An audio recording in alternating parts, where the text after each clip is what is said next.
He was 12, alone, and for the first time in years, someone called him a gift. Julian didn't believe in miracles. But when the Hendersons walked into that group home and said, "You don't have to be afraid anymore," he wanted desperately to believe them. They smiled like people who had known heartbreak. They called him special. They said the past was over, that he deserved a room, a family, a future, for a boy who had bounced from one foster home to another, whose queerness had been called everything from a phase to a problem. This felt like rescue. But rescue wasn't what waited, because rescue didn't come with a buck named Tyler. Tyler was the Hendersons' biological son, same age, same grade, even the same light brown curls, as if they had been meant to be the twins in another life. But that's where the resemblance ended. Where Julian was quiet, Tyler was loud. Where Julian was thoughtful, Tyler was cruel. And where Julian was gay quietly, shyly, never even spoken aloud, Tyler was the boy who slammed his locker shut when someone wore pink to school. On his second week in the Henderson home, Julian found out what happened when Tyler got a bad grade. He came home furious, threw his bag down, and punched Julian across the chest so hard he couldn't breathe. No warning, no reason, just pain. Julian didn't tell anyone. Not yet. He didn't want to be called ungrateful or worse, a liar. So he limped slowly around the house, wore long sleeves even in heat, bit down on his pain and smiled when asked if everything was all right. Then, Tyler found the journal.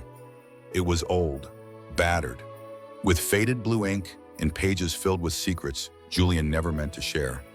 In it were letters he had once written to his future self. Letters that whispered things like, "I hope one day I'll get to hold someone's hand in public," or "I wonder if my husband will like to cook." No names, no labels. Just quiet hopes from a quiet boy. But that was enough. After that night, the Hendersons were never the same. The warm smiles faded. The hugs became stiff. They stopped saying things like, "We're proud of you," and started saying, "Focus on your studies." Julian thought maybe they would send him away. But they didn't. They kept him, and that should have been a comfort. But it wasn't, because Julian began to notice something strange.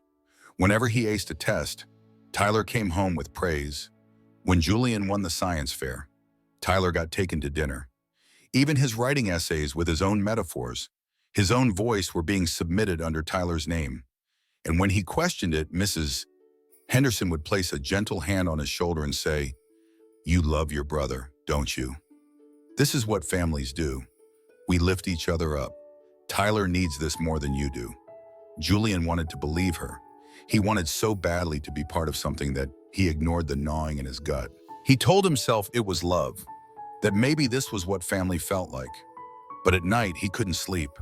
He remembered the look on Tyler's face as he read that journal, the way his fists clenched, the way he laughed as he threw it into the trash, page by page.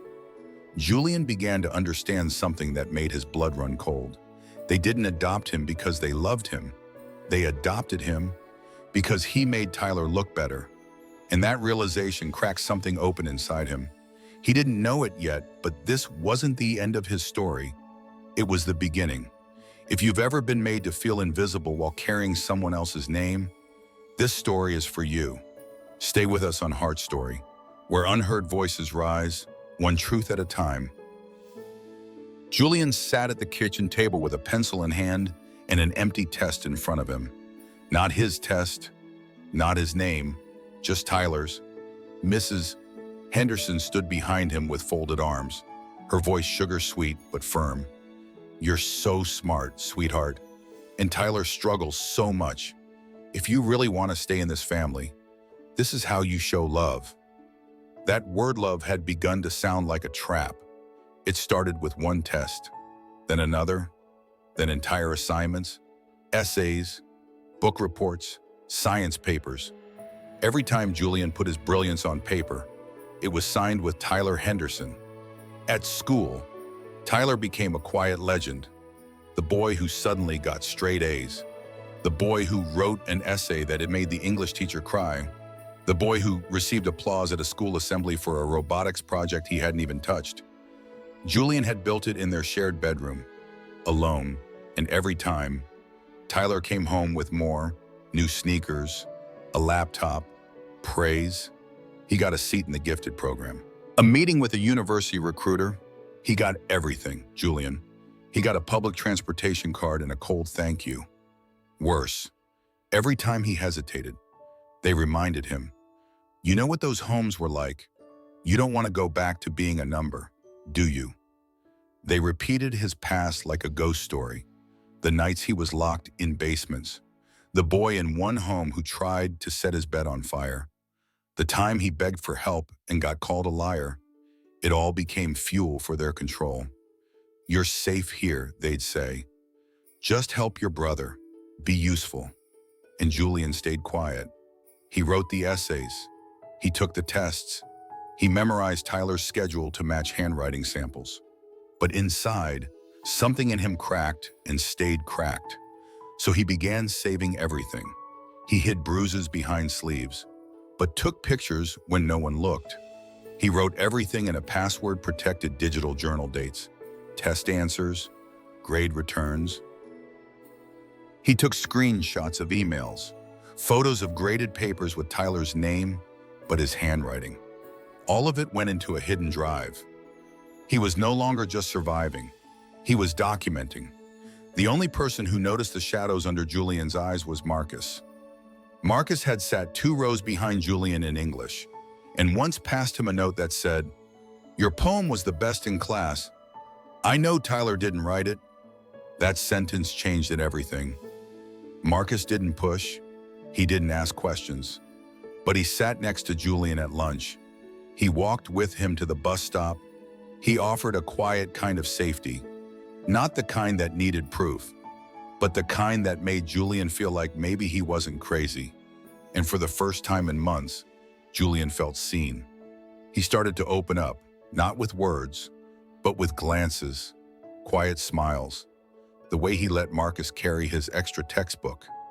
One afternoon, Marcus saw Julian flinch when someone dropped a tray in the cafeteria.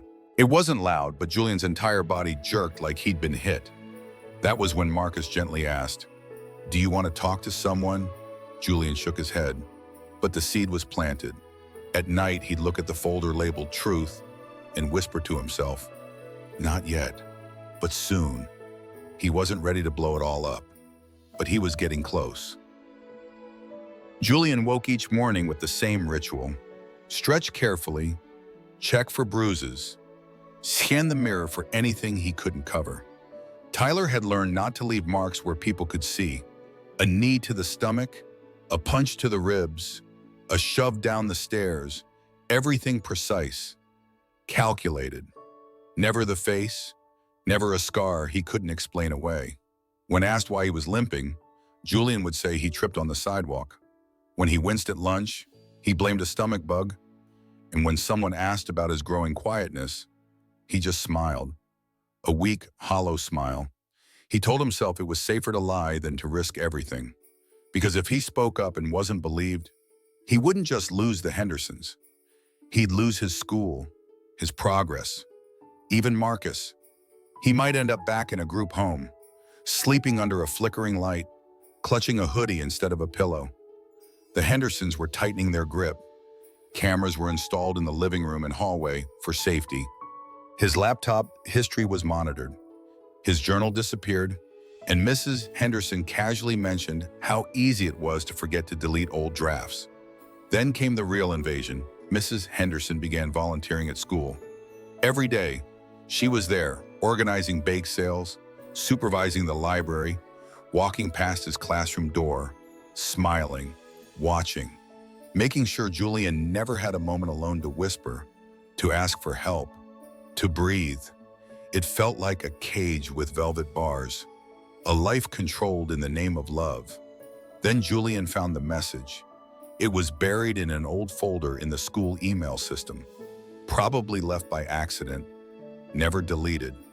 It was from someone named James. The message was short, sent years ago. A name, a cry for help, and 2 attached photos: x-rays, a fractured wrist, a cracked rib, both injuries sustained under the Hendersons' roof. Julian dug deeper. He found James's old profile in the system, barely touched. No photos, just notes. Placement disrupted. Behavioral issues. Ran away. But Julian knew the truth now. James hadn't been unstable. He'd been broken by the same hands, in the same house. Julian managed to trace James through an anonymous forum for former foster youth. It took weeks. But one night, a message appeared in reply. I remember Tyler. I still wake up from the sound of that bat. If you're still there, get out or get smart. James was living in a shelter now, diagnosed with PTSD, still looking over his shoulder. Julian stared at the screen for a long time, heart pounding, because James wasn't a ghost from the past. He was a future Julian had just narrowly avoided. Julian had thought he was being singled out, but the truth was worse. He wasn't special to the Hendersons. He was just next, just another brain to exploit, another name to erase, another shadow to silence. He started waking up in the middle of the night, clutching his sheets like armor. Every creak in the hallway made him flinch. He kept his backup files in a folder hidden under his bed, and encrypted copies stored in a cloud account only Marcus knew about. But even Marcus didn't know everything.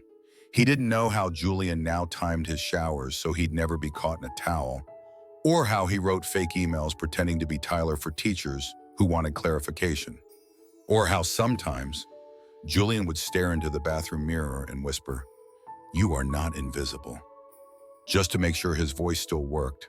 Because the lie wasn't just in the grades, it was in the way Julian had started to disappear from his own life.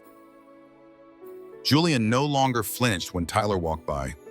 He observed, he calculated, he adapted. Fear had stopped ruling him. In its place was something colder, sharper, a plan. It started the day Marcus brought Sarah into the picture. Sarah had dated Tyler the year before. Sweet, soft-voiced, always surrounded by people. But behind her bright eyes was a girl who had once caught Tyler cheating on an algebra test and had paid for it with a cracked phone screen in silence. Sarah's sister, Catherine, was in law school. When she heard Julian's story, she didn't cry. She asked for proof. So Julian showed her, everything. The bruises photographed in the mirror, the assignments written in his handwriting but bearing Tyler's name, emails forwarded, calendar screenshots, Tyler's confession, recorded one night when he ranted out loud while playing video games. Julian had left his phone running on voice memo under the bed. Catherine didn't just believe him. She mapped out the next step. Julian created a private cloud account, hidden, encrypted. Everything was duplicated, sorted, organized.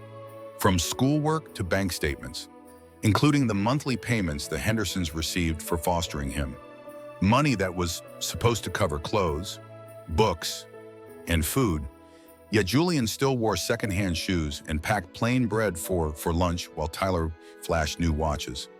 They found the receipts. They traced the electronics and luxury items back to the Henderson household bought using government stipends.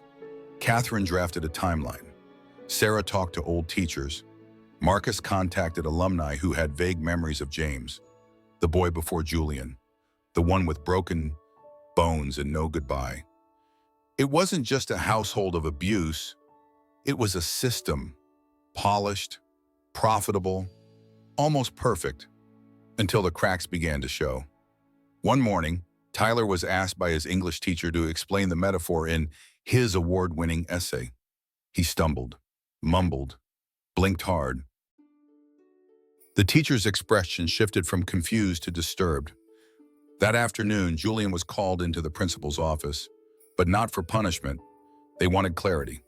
The principal asked if he'd helped his brother with his work. Julian didn't answer, just smiled, stood up, and walked out. Because the time for words was over. The Hendersons tried bargaining. That night, they sat Julian down at the dining table. For the first time in months, there were soft voices, apologies, promises.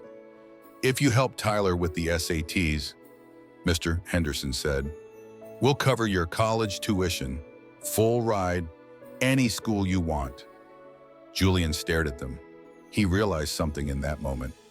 They didn't care if he burned out, if he broke. They only cared about extracting the last of his brilliance before he left. He wasn't family.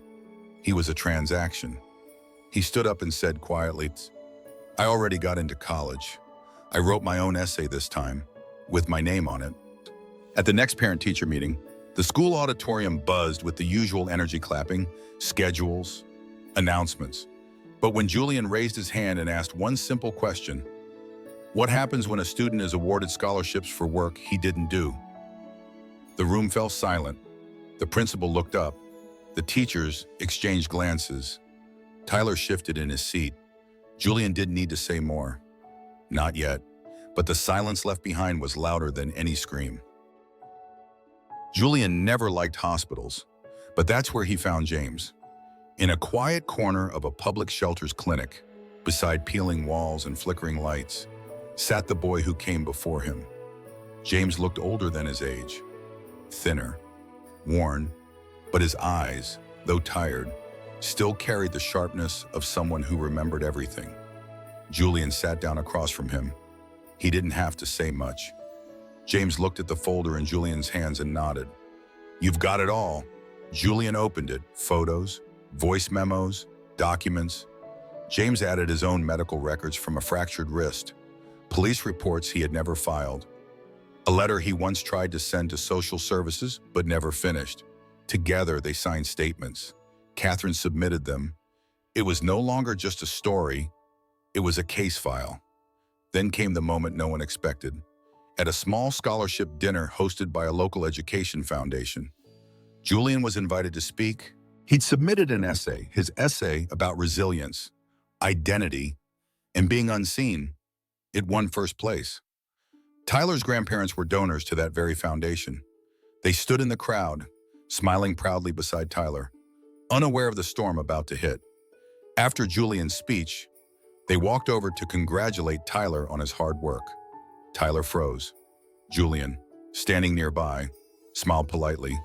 The grandfather asked him a math question from the essay. Julian answered it without hesitation. The grandmother blinked. "But you're, not Tyler," Julian replied gently. "No, I'm the one who wrote the essay, solved the equation, earned the seat." Confusion turned to horror. Eyes shifted from Julian to Tyler. The boy, once so sure of his borrowed brilliance, unraveled in real time. "You don't understand," Tyler snapped. "They told me to. I didn't even want." Too late. The truth spilled from his mouth like poison. The Hendersons were reported. Their license to foster was revoked. Investigations opened into financial fraud. James's testimony led to further inquiries. And for the first time, Julian was free from the silence. He was placed in a new home. Not a temporary stop, not a holding cell, but a place that smelled like coffee in the morning and sounded like Marcus laughing at dinner. His parents, real parents, called him son without strings attached. He applied for college under his name, got accepted, full scholarship. No aliases, no lies. Years later, Julian's story was included in training manuals for foster care reform. His digital journal became a teaching tool. Schools began creating systems to detect academic impersonation. James was offered housing and mental health support. His name finally cleared. Then came a text from Tyler. "I didn't know it would go that far. I'm sorry, but please say something." Julian stared at the screen. He didn't reply. But a few months later, Tyler's grandparents made an announcement. They had created a scholarship fund for LGBTQ+ foster youth who showed exceptional academic potential. At their request, one person would be given the role of selecting recipients. Julian accepted, because he knew what it meant to be brilliant and erased, gifted and exploited, alone and still surviving. Now, he was choosing who would be seen. And maybe, who wouldn't have to fight as hard? Have you ever helped someone shine while hiding in the dark? If this story moved you, tell us in the comments, what does it mean to finally be seen? Follow Heart Story for more true-hearted tales of resilience, identity, and power reclaimed. Your voice belongs here.